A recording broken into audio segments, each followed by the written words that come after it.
Hey, it's Ben. Today's broadcast, we're talking about calm and resilient in the midst of a storm. I'll share some of my few examples of my own experience and others as well. But over the course of our lives, it's shit happens. I mean, just our lives just don't go according to, at least not the plans or the intentions that we've had or formed. It's things blow up on us. Maybe we get into a serious relationship with someone and that crashes and burns, or could be, well, for me, for example, in 2009, when the banksters, those individuals in the financial institutions like Goldman Sachs and Bear Stearns, and with their risky financial maneuvers, those individuals who were unfortunately immune to criminal prosecution, when they crashed the economy, for me, and like so many other people, it's like the bottom fell out from under me. And people are losing their jobs, their homes, their life savings. It was quite a devastating time for many of us. And there were several things occurring for me simultaneously. There's the financial crash, but there was also the fact that people, as they were spending more and more time online and on their smartphones and all that, were becoming so much more distracted. And whereas like years before, I could maybe do a radio interview or just like a few events like classes in a year's time, and my practice would just sustain itself. It would just, I could just coast. Lots of referrals, a lot of the same people kept coming back. But with all the distraction and the fact that people are having more and more of a difficult time maintaining any kind of focus, I found myself having to work so much harder. But in the beginning, especially like, I think the crash started 2008 into 2009. The phone stopped ringing. I just didn't have that much work all of a sudden, that many people to work with. And it was terrifying because, it's expensive to pay rent and buy food and all the other living expenses getting by. And so there are many nights when I couldn't fall asleep. It would be like I'd be laying in bed with this overwhelming anxiety. I'd be just consumed by the anxiety. It was just so intense. And in many instances, I would be breathing into that anxiety for literally hours. And other nights, if I managed to fall asleep, I would wake up in the middle of the night, 2, 3, 4 in the morning, not be able to go back to sleep. And sometimes I just woke up really early, like 5 o'clock or something, and then I was up. But it was exhausting because I was dealing with the financial realities of the bottom falling out from under me, and at the same time not being able to sleep because of the overwhelming anxiety. And so, yeah, I was pretty wiped out much of that time, and I didn't know what to do. It's like my whole working reality changed during that time. But those nights when I couldn't sleep, while I would be laying in bed and breathing into that anxiety, as I lay there breathing into the anxiety, I'd be asking myself these questions like, what am I going to do? How am I going to survive? How am I going to make it? And sometime before I had the experience of asking directing questions to my subconscious mind. I wasn't quite thinking along those lines right at the moment. It was just those were the questions running through my head at the time, and those questions would repeat themselves in my mind, and while I'm breathing into the anxiety. And it didn't come as quickly as I would have wanted it to, but I did get the inspiration, which led me to start conducting classes, which I did on a weekly basis in New York City every week. Every other week, I'd cruise up to Boston. I'd do classes in Somerville. And lots of people, thousands of people showed up for my classes over the 11 years up until COVID that was happening. And from that, there were a lot of people that I worked with individually too. Now, most all of us have at some point gone through breakups, maybe a devastating breakup or divorce, or we've other heart-rending losses, maybe the death of a loved one. And even the emotions that we experience, it can be horrendous and just excruciatingly painful in response to these losses. Where so many of us get into trouble when we experience, say, these devastating losses or some other catastrophe that happens, like a financial crash or the loss of a job or just whatever, when life blows up on us, it's the fact that the vast majority of people have never really learned to work constructively with their own emotional responses. Most of us haven't. We weren't taught that. It wasn't modeled to us by our parents or caregivers, whoever was taking care of us as we were growing up. In many instances, they didn't know how to deal with their own emotional responses, with notable exceptions, but a large percentage of people don't. And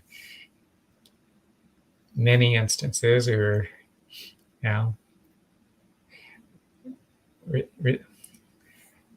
parents in some instances would say, like, if you don't stop crying, I'll give you something to cry about. But often our emotional expression was censored. It was frowned upon. They stifled our emotional expression. And even as we grew older and we were in school, especially for boys, there's a socialization that boys don't cry. You got to toughen up and you hold it in. And that, especially for the male half of the species, that can be incredibly damaging, where it's, to some extent, it's a bit more permissible for women to feel and to express feelings. At least it's a little more accepted. To some extent, it's unfortunately women can be labeled as in various, I don't know the word, derogatory, or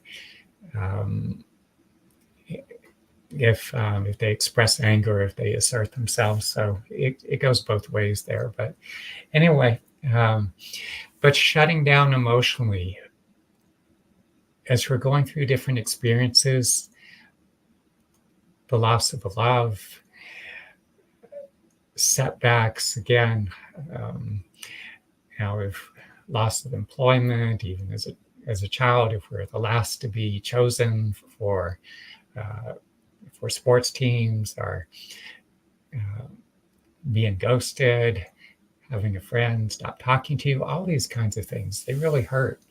And when we're not able to access our feelings, when we either distract, when we suppress our feelings, when we don't allow ourselves to go there, we don't want to face the issues, we don't want to deal with those realities, then what happens is those emotions they don't just go away, they remain trapped in our bodies. And they stay there indefinitely.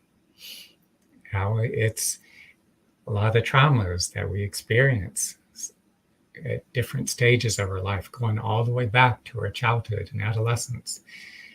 If we're not able to process or digest them, all the impressions of those events, all those highly charged emotions, they remain trapped in our bodies. As they sit there indefinitely, it breaks down, it putrefies, kind of like, the leftovers you put in your fridge and you find them in the back of the shelf weeks or a month or so later. And so even our emotional responses that we don't process, they go through that process of putrefaction, and they remain trapped in our bodies indefinitely, as I said. So when we face challenges, that's why it's so crucial for us to learn to work constructively with our authentic emotional responses. Now, often, the fact that we haven't dealt effectively with our emotions, it's these major crises that occur in our lives. Again, loss of employment, financial crash, major breakup. And at that point, the emotions are so overwhelming, so all-consuming that we can't help but feel them. Or maybe we self-medicate with alcohol and other recreational drugs or pharmaceuticals. But in many instances, again, we find ourselves consumed by these emotions, and they can be excruciatingly painful. Back in my mid-20s, and when the traumas of my childhood and adolescence, I found myself reenacting them in my attempts to form relationships, when I found myself attached to someone, and when it didn't work, when it blew up on me, when those feelings weren't reciprocated, or if it was a very short-lived relationship and it just blew up, the pain was, again, excruciating. And initially I didn't know what to do, but somehow I had an instinctive sense, and it led me to dive into the depths of all those horrendously painful emotions, and I would just keep breathing from the depths of those emotions. And sometimes it was just so intense.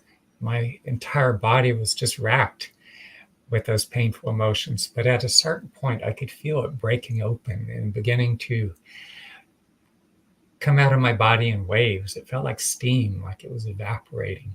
And then underneath that, there were these powerful emanations of warmth. And I began to feel this sense of connectedness to a higher power. I'm not religious, and yet I feel that there is some kind of greater presence or power, and that we're all connected to this presence in some way. And that in many instances, what happens is as we deal with incredibly difficult or painful emotions, the more that we can be fully present with these emotions and breathe into them, as we stay present, we're going to move through them. And underneath those layers of pain, there's that deeper core being that resides within us. And as we access this authentic core within ourselves, that's when we experience this very comforting, nurturing presence.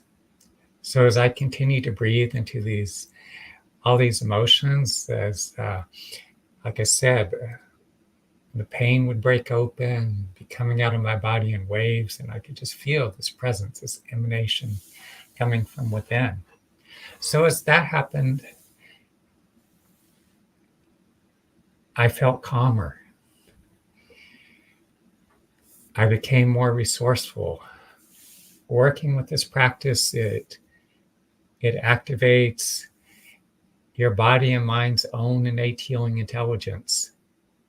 It engages these creative problem-solving capabilities that reside within your brain, within your body and mind. And so I would start seeing solutions to the problems that I was faced with, challenges and all.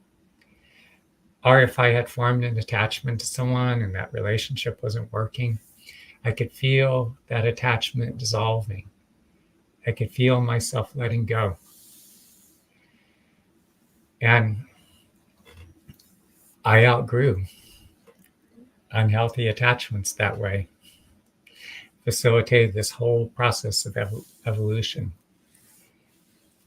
Now, I hear we shouldn't, it's not really the best idea to compare, but there are also times, putting things in perspective. And more recent events, I see the suffering of people in Israel, in Gaza, the West Bank, the people of Ukraine, who Ukraine being invaded by this barbaric horde, and all the atrocities that are committed, against these people. All these men and women who are fighting to protect their country, and many of them losing their lives, and their partners, wives, husbands, their children, their siblings, parents, losing these dear loved ones. And Russia's indiscriminate bombardment of civilian infrastructure, malls, shopping malls, apartment buildings, eating establishments, places of worship, and so many innocent people are dying. And so we all suffer. And however we suffer, whatever whoever we've lost, these losses can be devastating. And so again, it's important for us to be, to the best of our ability, to be fully present, acknowledging what's happened. How do we feel in response to these events? Where are these feelings situated in our body? Are they in our chest cavity, further down in our abdomen, in our throat, some other located somewhere else in our body? And bring as much awareness as you can. And drop deeply into the depths of these feelings, breathing very softly, very deep. Follow the feelings and sensations as you stay with them. And you continue to breathe into these feelings. They're going to go through a progression. It may take time, but they will soften.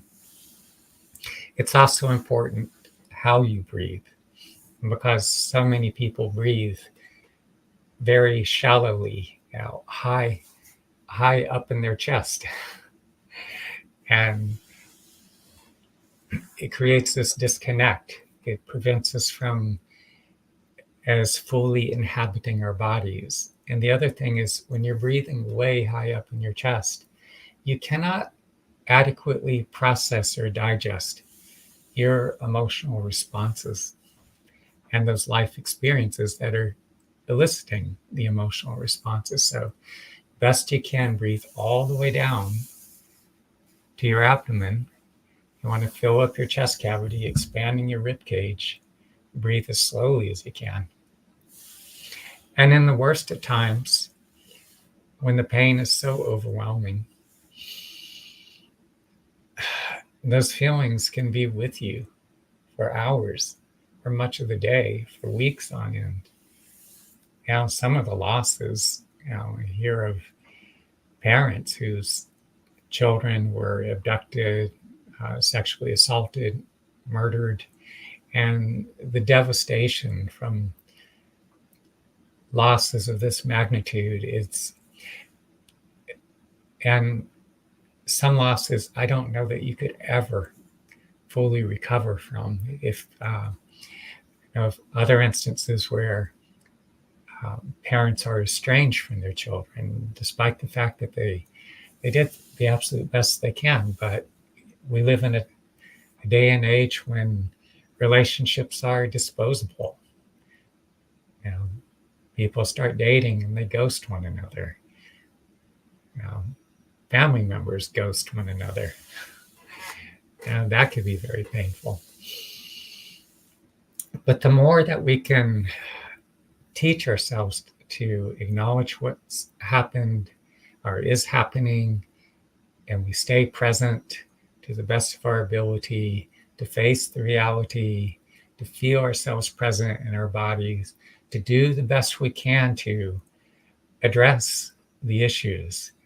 You know, maybe it involves engaging or talking with an individual or certain individuals, maybe a lot of individuals, depending on your circumstance, but engage best you can.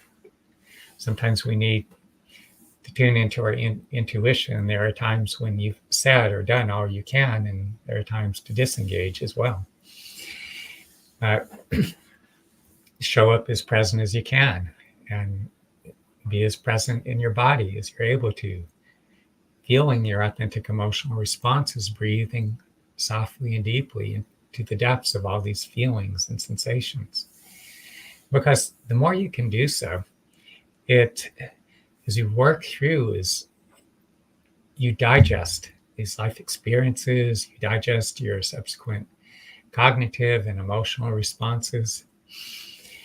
There's a diffusing or softening of those, all those intense, overwhelming emotions. They gradually become more manageable. Do be mindful of the fact that if you find yourself too much up in your head and you're incessantly thinking and continually ruminating, going on and on, as soon as you catch yourself, bring yourself back down into your body. Breathe into what you're feeling in your body, especially your emotional responses. Is it sadness, grief, frustration, anger, fear, insecurity? Whatever you're feeling, bring yourself into the depths of those feelings. Also, breathe into physical sensations. We go through these devastating losses, life blows up on us, and we experience a whole range of intense physical sensations as well. Whatever you feel, just physically, emotionally, just continue to breathe into it. There are times, like I said, during the financial crash 2008 and 9, and I need to get to sleep. My body needs rest. I'm just dead exhausted, but I'm so anxious I can't sleep. Can't do much of anything else. So I just laid there and kept breathing into the anxiety. And I'd ask myself those questions. How am I going to make it? How am I going to survive? What do I do?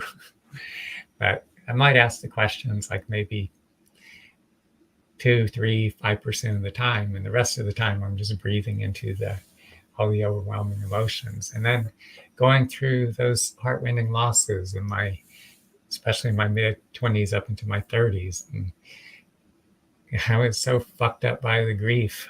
It's so incapacitated. What else could I do? I mean, I was feeling it all through the day. So the whole day, sometimes I would sit with my eyes closed. At the worst of times, I'd be curled up in fetal position. But even when it was time to get up and do stuff, if it was going out to work with someone, if cleaning the house, walking somewhere, I would stay connected to what I was feeling and drop into those feelings and sensations and just keep breathing into them. And the more you do this, again, it diffuses the intensity of the emotions. The emotions become far more manageable. There's a softening, and you feel this presence emerging from within. As you keep doing this, what happens is it makes you a lot calmer, so that in the midst of the storm, you keep doing this over time, even in the midst of crises when other people are falling apart and melting down and blowing gaskets, you're able to stay calmer. You may experience still a fair amount of upset, frustration, anger, fear, anxiety, but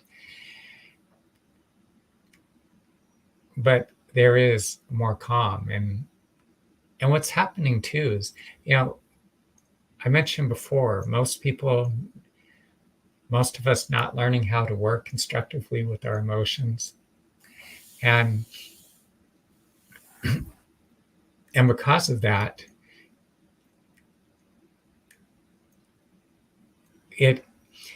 we don't develop an adequate processing capacity.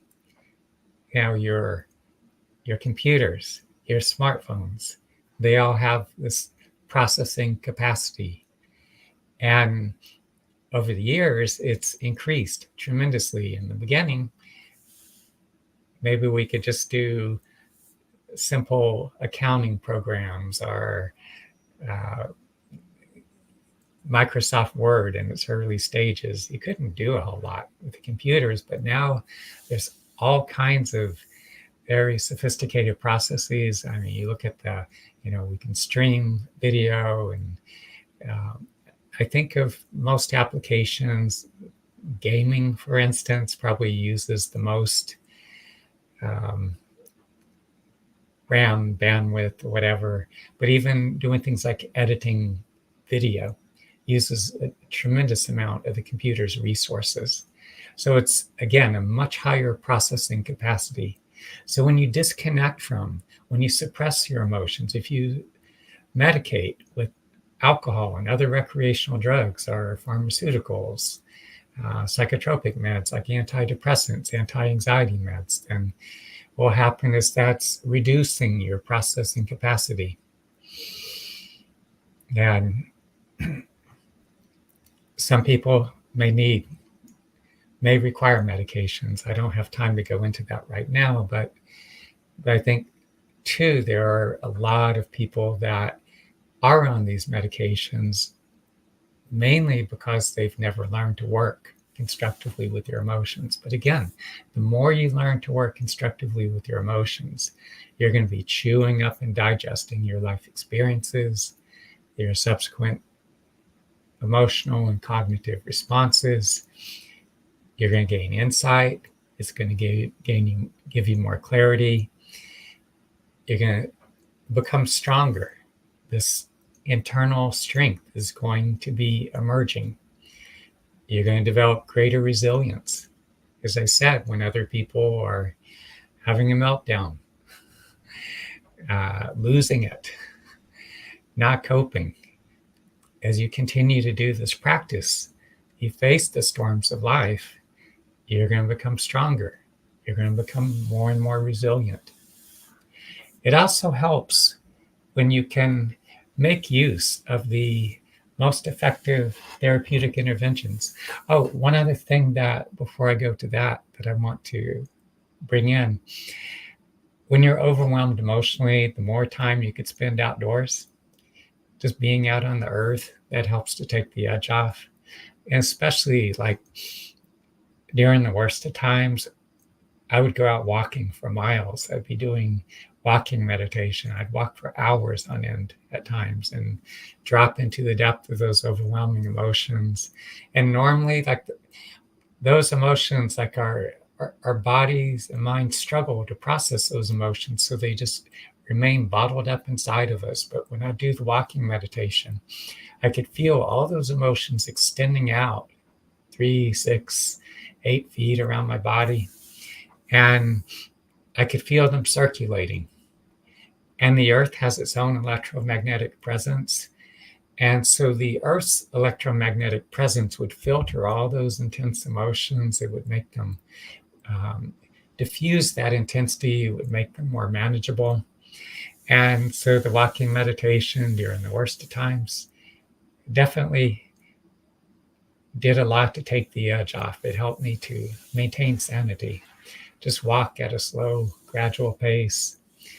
And yeah, as I said, I would walk for miles, for hours.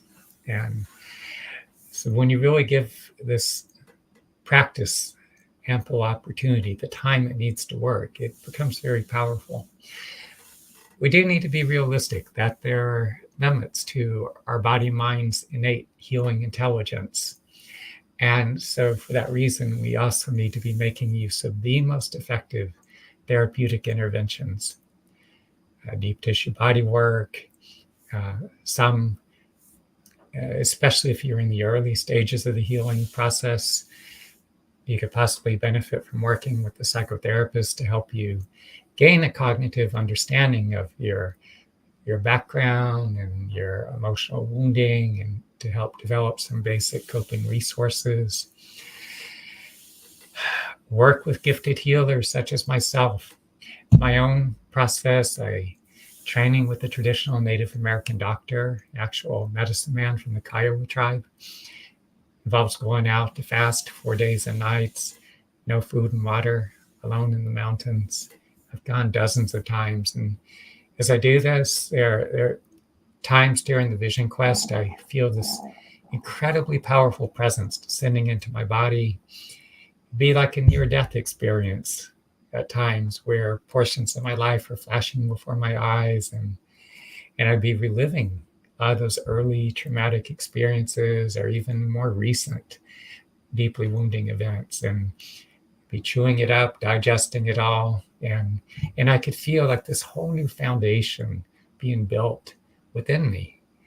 And so I'd come out the other side, and it's this combination, doing the practice I described throughout this video, going through the vision quest, this whole new foundation has developed over time. So I'm much more resourceful, much more capable.